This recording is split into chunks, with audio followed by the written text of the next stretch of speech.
Hey there, and welcome to the Deep Dive. Today we're plunging into a topic that, well, perhaps not your usual dinner table conversation, is absolutely critical for some of the world's most impressive animals. We're talking about our majestic hoofed friends in the Camelidae and Cervidae families. So think everything from dromedary camels and fluffy alpacas to wild white-tailed deer and towering elk. You might not instantly connect them with like a silent, pervasive health threat, but there's a particular disease that poses a really significant, often hidden danger to them. That's bacterial pneumonia. We've gathered a substantial body of research here, really delving into the intricate world of respiratory illness in these animals.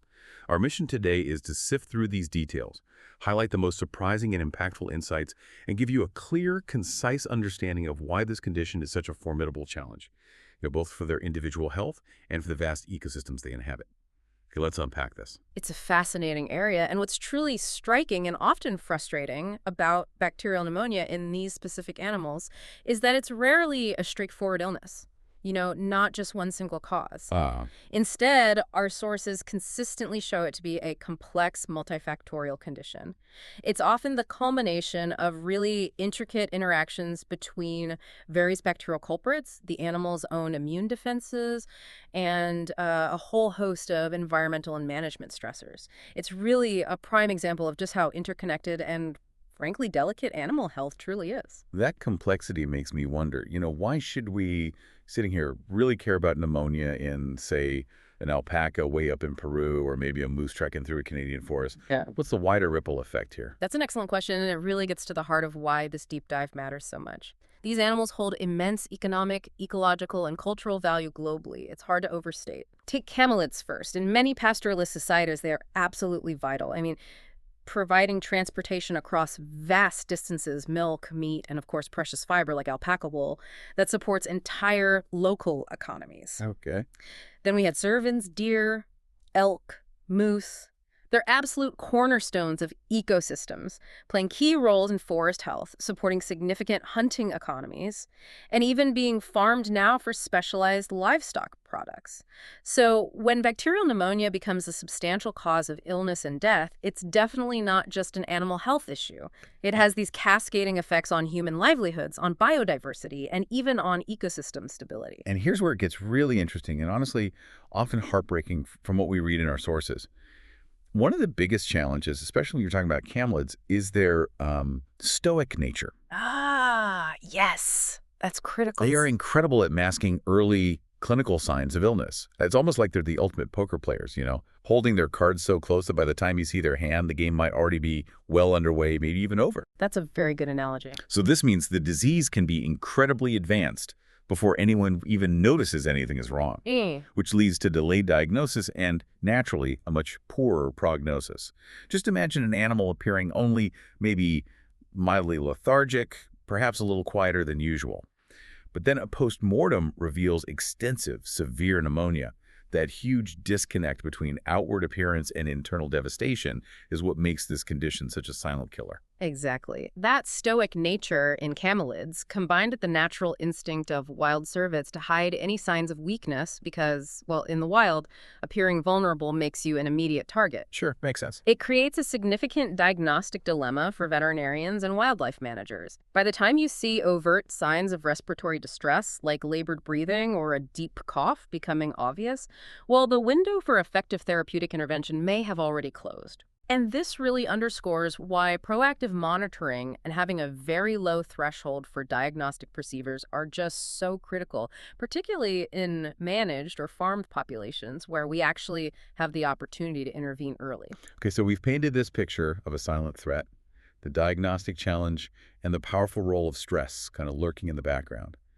But to truly understand this challenge, we need to meet the main players, Yeah. the bacteria themselves. What do our sources tell us about these microscopic architects of disease? Well, the research reveals that bacteria often play a dual role here. They can, in some specific cases, act as primary pathogens, so capable of initiating disease even in a perfectly healthy host. Okay. But far more commonly, and this is a really crucial point, they act as secondary invaders. They basically colonize a respiratory tract that's already been weakened or compromised by something else first. Precisely. Think of it like a weakened immune system just opening the door wide for them. It reminds me a bit of the bovine respiratory disease or BRD complex we see in cattle. Exactly, that's a well-documented model. Right? It's a model for what we call polymicrobial pneumonia, meaning pneumonia caused by multiple different types of microorganisms all working together. Mm-hmm. Often, a primary viral infection or even a non-infectious stressor like transport first lowers the animal's defenses. This creates like an ideal environment for opportunistic bacteria. The opportunists. Yes, often ones already present in the animal's upper respiratory tract, but usually kept in check by the immune system. They then descend into the lungs and cause a far more severe infection than they could on their own. So these aren't just one-trick ponies. They're opportunists just waiting for an opening. Our sources identify a whole gallery of these bacterial culprits. Can you walk us through some of the main ones, especially those from the Pasteuracea family that the research highlights? Absolutely. For camelids, we often see bacteria like Mannheimia hemolytica, Pasteurella multicida, Bibristina trehalosii, and various Mycoplasma and Streptococcus species as well. Now, to give you a sense of their impact, Pasteurella multicida, for example, can be a rapid and really aggressive invader. It causes a condition called hemorrhagic septicemia, which is essentially a severe, often fatal blood infection, but with intense lung damage.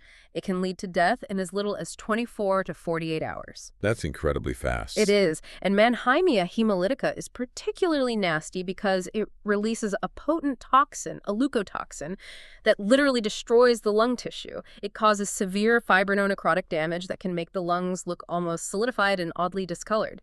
The sources call it a striking marbled appearance. Marbles, wow. Yes, as if stained from the inside. And another one, Truparella pyogenes, frequently leads to pneumonia, characterized by the formation of deep, pus-filled abscesses within the lungs. Very damaging. Okay, so that's camelids. What about the cervids, the deer family? Are we seeing the same bacteria? If we connect this to the bigger picture for cervids, we actually see many of the same bacterial players. Like Pasteurella multicida and Mannheimia hemolytica, they're often implicated in what we might think of as shipping fever-like syndromes when animals are stressed by transport or handling. Right, similar to cattle. Exactly. But here's a key distinction that our sources really highlight. Mycoplasma ovipt. This one is a crucial primary pathogen in many cervid populations. So it starts the problem itself. Often, yes. It has this notorious ability to spill over from domestic sheep and goats into wild populations like bighorn sheep and deer. And what it does is it attacks and disrupts the mucociliary escalator. The lungs cleaning system. Precisely. That's the lung's natural self-cleaning system of tiny hairs, cilia, and mucus that sweeps out invaders. When that system is compromised by Mycoplasma ovict pneumonia, it paves the way for severe, often fatal, secondary bacterial pneumonia from those other bacteria we mentioned. This specific epidemiological pathway, the spillover and primary damage by Mycoplasma ovict pneumonia, is a defining feature of pneumonia in many wild ruminant populations. But it's not something well documented in camelids. That's fascinating. So while both animal families are battling similar types of bacteria, like Pasteurella, the role of Mycoplasma species really diverges quite significantly. For camelids, our sources show Mycoplasma hemolame causes anemia, right? A blood issue. That's right. Which then predisposes them to secondary infections rather than being a primary respiratory pathogen itself. It's not directly attacking the lungs in the same way. Exactly. And this raises a really important question. Why do these related Mycoplasma species play such fundamentally different roles in these two animal groups? This distinction suggests, well, incredibly different host-pathogen relationships, and it profoundly impacts how we approach disease management and prevention strategies in these different animal populations. It really shows us we can't take a one-size-fits-all approach. No, definitely not. So it's clear these bacteria are formidable, but you mentioned stress earlier as a major predisposing factor. What does all this research tell us about preventing these diseases? If I'm understanding correctly, the one word that just kept coming up again and again as paramount for both camelids and cervids is stress. Can you elaborate on how stress really opens the door for these opportunistic pathogens? You've absolutely hit on the central vulnerability there. Whether it's environmental stress or management-related stress, it fundamentally compromises the animal's immune system. How so? Well, think of it as diverting vital resources energy, immune cells away from defense and towards just coping with the stressor itself.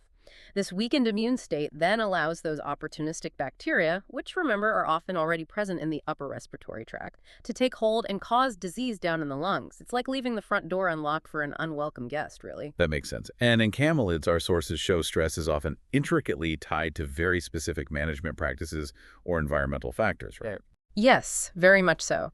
We see instances like sudden climatic shifts, maybe a sudden cold snap, or atypical heavy rain for dromedary camels used to an arid environment. That's a shock. Okay. Or heat stress in animals with particularly long, dense fleece, like alpacas. And of course, there's the well-documented stress of long-distance transportation, which is incredibly physically and mentally taxing for them. Even seemingly simple things like poor ventilation in barns, overcrowding, or the stress of co-housing camelids with cattle, which can introduce novel pathogens they haven't encountered, contribute significantly to their stress load. And for cervids, especially in wild populations, it's sort of a whole different set of stressors, often more related to their natural environment. That's generally true, yes. Things like harsh weather conditions, nutritional deprivation if forage is scarce, or even high population density, which can increase competition and pathogen transmission. Now, farmed cervids naturally face stresses more similar to conventional livestock, the physiological and social stress of weaning, transport, handling. One particularly impactful factor, though, especially for wild cervids that might be captured for research or relocation, is something called capture myopathy. Capture myopathy. What is that? It's a metabolic disease, basically. It results from extreme exertion and fear during the capture or transport process. It causes muscle damage, but crucially, it leads to severe immunosuppression. So these animals become highly vulnerable to opportunistic infections like bacterial pneumonia in the aftermath. Wow, so the act of trying to help or study them can inadvertently make them sick. It's a serious risk that has to be managed very carefully. And what's truly fascinating here, especially thinking about wild cervids, is what our sources call the wildlife-livestock interface. Okay, the interface. Yes, the detection of Mycoplasma ovid pneumonia in various cervid species, like deer, confirms their involvement in this complex epidemiological cycle. Imagine domestic sheep and goats carrying this pathogen, maybe asymptomatically. They graze near a fence line or they share a water source, perhaps, and the pathogen can effectively spill over into adjacent wild populations, first documented dramatically in bighorn sheep, and now increasingly seen in deer species. So it jumps species at that shared edge. Exactly. And this isn't just an animal health issue in isolation, it's a profound One Health issue. The health of our domestic livestock directly impacts the conservation and health of our wildlife. It highlights the deep interconnectedness of all living things and their shared environment. It's a stark reminder, isn't it, that what happens on the farm can absolutely affect the wilderness miles away. Absolutely. So given the stoic nature of camelids we talked about, and the inherent difficulty of observing subtle signs in wild cervids, how do we even begin to diagnose this hidden threat? We can't just rely on obvious symptoms. No, we certainly can't wait for dramatic signs. Diagnosis truly requires a systematic approach. It starts with a thorough clinical examination, of course, but critically, we need to go beyond just looking. We're observing the respiratory rate, listening carefully to the lungs with a stethoscope, what we call auscultation, trying to detect any abnormal lung sounds like crackles or wheezes, and checking for fever. Standard checks. Right. But because those clinical signs can be so unreliable, especially early on, ancillary diagnostics are absolutely crucial. We need more information. Thoracic imaging, for example, like traditional radiography, x-rays, or especially useful now is field portable ultrasonography. Ultrasound in the field. Yes, it's become invaluable for confirming issues like lung consolidation. That's where lung tissue becomes dense and solid due to fluid or cells filling the air spaces, or pleural effusion, which is fluid accumulating around the lungs in the chest cavity. Okay, so imaging helps see inside. But what about identifying the actual bacteria? Good question. To truly nail down the specific bacterial culprit, our sources tell us we need samples taken directly from the lower respiratory tract.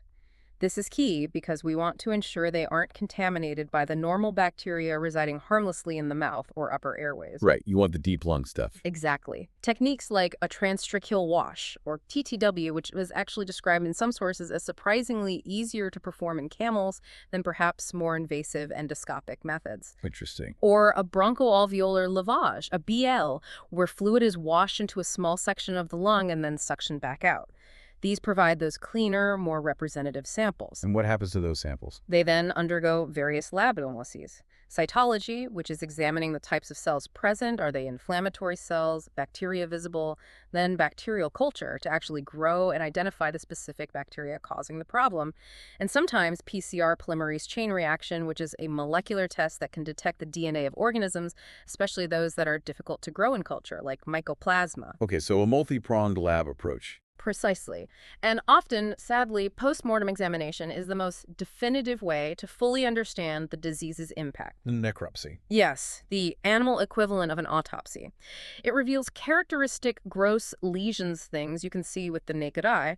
For instance, in a case of Mannheimia hemolytica infection, you'd likely see that severe fibrinonecrotic bronchopneumonia we mentioned, widespread destructive inflammation with dead tissue and fibrin deposits, and that marked interlobular edema, the swelling between the lung lobes giving that distinct marbled appearance. Right, the marbling.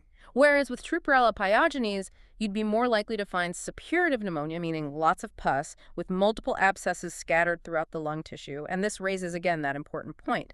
The severe, often devastating pathology revealed by necropsy contrasts so sharply with the often subtle, almost invisible clinical signs displayed by the living animal just days or hours before. It's a tragic reveal, really hammers home the silent killer aspect. It does. So, okay, let's say we do manage to get a diagnosis in a living animal. What are the treatment options? And are there unique challenges, given we're talking about camels or deer, not cats and dogs? When it comes to treatment, antibiotics are absolutely the cornerstone, the main tool we have. But yes, there are indeed significant challenges. For camelids specifically, there is often a lack of antimicrobials that are officially licensed for use in their species. They haven't gone through the formal approval process just for camels or alpacas. So vets have to adapt. Exactly. Veterinarians frequently have to use drugs approved for other species, like cattle, but use them off-label or extra-label. This requires careful dose calculation, understanding potential differences in drug metabolism, and sound veterinary judgment. It's not ideal, but often necessary. Okay, and for cervids, especially wild ones. For cervids, particularly in wild or extensively managed populations where handling is difficult and stressful, long-acting antibiotic formulations can be a real advantage. These minimize the stress and risk associated with repeated capture and handling, which, as we discussed, can actually exacerbate their condition or lead to capture myopathy. Right, you don't add more stress. Precisely. What's also crucial, though, and a growing concern across all of animal health, not just here, is the issue of antimicrobial resistance. The superbugs. Essentially, yes. Studies specifically on Trupperella pyogenes, isolated from white-tailed deer, for example, have already shown resistance to multiple commonly used antibiotics. This really underscores the critical need for prudent antibiotic selection. Ideally, this should be guided by culture and susceptibility testing whenever possible, so we know which drug will actually work against that specific bacterial strain. Use the right tool for the job, basically. Exactly. And beyond antibiotics, supportive care is vital. Things like non-steroidal anti-inflammatory drugs, NSAIDs to manage fever and inflammation, fluid therapy if the animal is dehydrated, and in severe cases with significant breathing difficulty, even oxygen therapy can play a crucial role in helping the animal pull through. So it's a whole package, not just pills. It has to be a holistic approach. It's clear that once pneumonia takes hold, treatment is, well, an uphill battle, especially with these animals. So the real game changer here seems to lie in prevention. What are the most effective strategies that our sources highlight to keep these animals healthy and out of harm's way in the first place? You're absolutely right. Prevention is key. And the single most critical component of prevention across the board for both groups is stress reduction through sound husbandry and management practices. Back to stress again. Always back to stress. This means actively minimizing overcrowding, ensuring adequate ventilation in housing or barns, providing consistent, good quality nutrition, and avoiding abrupt changes in diet or social groups that can cause physiological and psychological stress. And for wild cervids, how does that translate? For wild populations, it translates more to large-scale habitat management, ensuring there's sufficient forage and cover available, and alongside that, careful population control or management strategies to prevent overcrowding in certain areas, which can deplete resources and increase disease transmission. For managing the environment, what about vaccines? Vaccination is also potentially a powerful tool. While commercial vaccines exist, particularly developed for the strains of some of these bacteria commonly found in cattle. Our sources indicate their efficacy in deer can be quite variable. They might not provide perfect cross protection. Not always a direct match. Not always. And this is where the research highlights the potential superiority of what are called autogenous biologics, Autogenous, meaning? meaning self-generated. These are essentially custom vaccines. They're specifically made from bacterial strains that have been isolated directly from a particular sick animal or group of animals within that specific herd or population. Ah, so tailored medicine. Exactly. It provides tailored, potentially broad-spectrum protection against the exact pathogens, like the specific types of Pasteurella multicida, Biberstania trachelosi, Truparella pyogenes, and maybe even specific mycoplasma species that are actually present and causing problems in that specific herd. It's a much more targeted strike. That makes a lot of sense. What else? Biosecurity is equally essential, especially for managed populations. This means strictly quarantining any new animals for a period, say at least 30 days, and thoroughly testing them for key diseases before introducing them to the existing herd or flock. This simple step prevents the unwitting introduction of new pathogens that the existing animals might have no immunity to. Closing the door before the problem gets in. Precisely. And thinking bigger at a landscape level, particularly for wild cervids, preventing direct contact between domestic livestock, especially sheep and goats and wild populations, is paramount. Creating buffer zones, using double fencing, managing grazing allotments carefully. These are critical steps to mitigate that pathogen spillover we talked about, especially of Mycoplasma pneumonia, which can wreak such havoc in wild populations. Okay, separation is key at that interface. Now, that brings us to a truly fascinating and, well, somewhat paradoxical point the sources bring up. They call it the prophylactic paradox. Yes, that's an important concept in herd health. On one hand, we are, ethically bound and practically need to be responsible with antibiotics to prevent the global rise of antimicrobial resistance. We can't just hand them out like candy. Absolutely not. Stewardship is critical. But on the other hand, knowing that predictable stress events like shipping animals long distances or weaning large groups will trigger disease outbreaks in a certain percentage, well, the idea of metaphylaxis, which is essentially mass medicating an entire at-risk group of animals before they even show signs of illness, becomes kind of tempting from a pure disease control perspective. It's a real dilemma, isn't it? It absolutely is a dilemma veterinarians and producers face.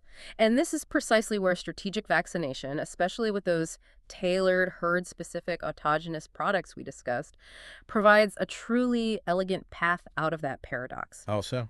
Well, by actively boosting the immune system's ability to recognize and control those opportunistic pathogens before a predictable stressor even occurs, we can significantly reduce the incidence of disease without having to rely on routine prophylactic or metaphylactic antibiotics.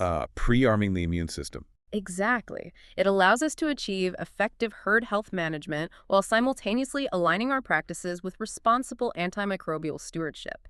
It's about being proactive and precise with immunity rather than reactive or broad spectrum with drugs. What an incredible deep dive into bacterial pneumonia and Camelidae and Cervidae. Really fascinating stuff. We've unpacked the crucial, often hidden, role of stress, the dual nature of these bacterial pathogens, how mycoplasma species present unique and different challenges in these two animal groups, plus the immense difficulties of diagnosis given their stoic nature, and the critical importance of a One Health approach to prevention, especially at that wildlife-livestock interface. It's truly a complex web of interactions. It really is. And understanding these intricate interactions between the specific pathogens involved, the nuances of the host's immunity, and the wide array of environmental and management factors is absolutely key. It reinforces the idea that effective disease management cannot be confined to just treating sick individuals after the fact. It really must extend to proactively managing the environments and the interfaces where transmission occurs, whether that's a physical fence line separating domestic and wild animals, a shared watering hole, or even the air quality within a barn. It's all connected. It really makes you think about how every single element in our world is interconnected, doesn't it? So for you, our listener, here's a thought to perhaps mull over as you go about your day. If you could bridge just one critical knowledge gap in our understanding of animal health in this deeply interconnected world, maybe uncovering the full specifics of how viral co-infections prime animals for bacterial pneumonia, or perhaps developing truly universal, cross-protective commercial vaccines, or maybe deeply understanding how a pathogen like Mycoplasma pneumonia truly impacts different wild species across various landscapes. What unanswered question would you focus on first and why? What piece of the puzzle do you think is most crucial to find next?